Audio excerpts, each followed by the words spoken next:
Analysts say that if Muhyiddin's endgame strategy is right, he will be able to checkmate his rivals in Umno by the time the emergency he has just called ends in August. Socio-political analyst Awang Azman Parwi said PPBM seems to have trapped Umno by being one step ahead of it, especially in the last 1 week. With no parliamentary session until August, Umno has no room to move. This took place just as some Umno MPs were planning to withdraw their support for Muhyiddin, he told. He said that despite their years of experience in politics, Umno leaders failed to guess Muhyiddin's next move in this political game of chess. Umno was slow to act despite a strong push from the grassroots to cut ties with PPBM. It was clear the grassroots were pushing for action, he said.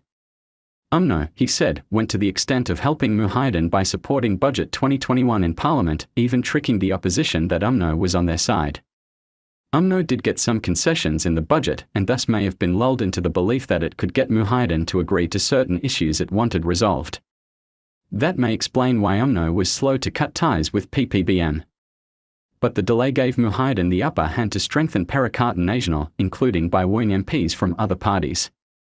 He may also try to talk to Amanah, Warisan or PKR MPs. He has the time, said Awang Azman.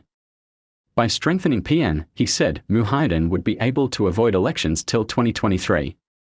As the Prime Minister tries to consolidate his governing coalition, according to Awang Azman, the corruption cases of Umno President Ahmed Zahid Hamidai and ex-Prime Minister Najib Razak are expected to continue.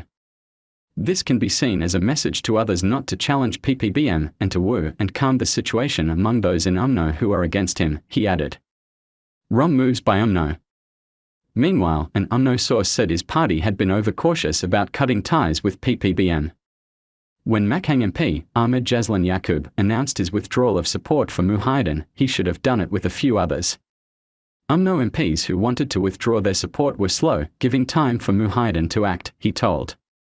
On January 12, former Cabinet Minister Nazri Aziz also withdrew his support for Muhyiddin, 3 days after Ahmed Jazlan's announcement. But it was too late. Muhyiddin had already announced a 2-week MCO on January 11. It started yesterday.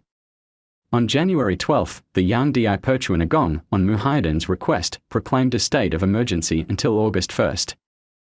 There will be no parliamentary sitting or election during the emergency period. The source said Umno was also deeply split, resulting in party leaders being unable to reach a consensus on what to do. The source said Umno was also deeply split, resulting in party leaders being unable to reach a consensus on what to do. If Umno had been united, they would have either withdrawn support for Muhyiddin at the end of last year or worked with the opposition to take over Putrajaya, the source added. Economists have warned that another round of the MCO may see the economy sliding down to a worse state than in 2020, and that the declaration of emergency may chase more foreign investors away to neighboring Indonesia.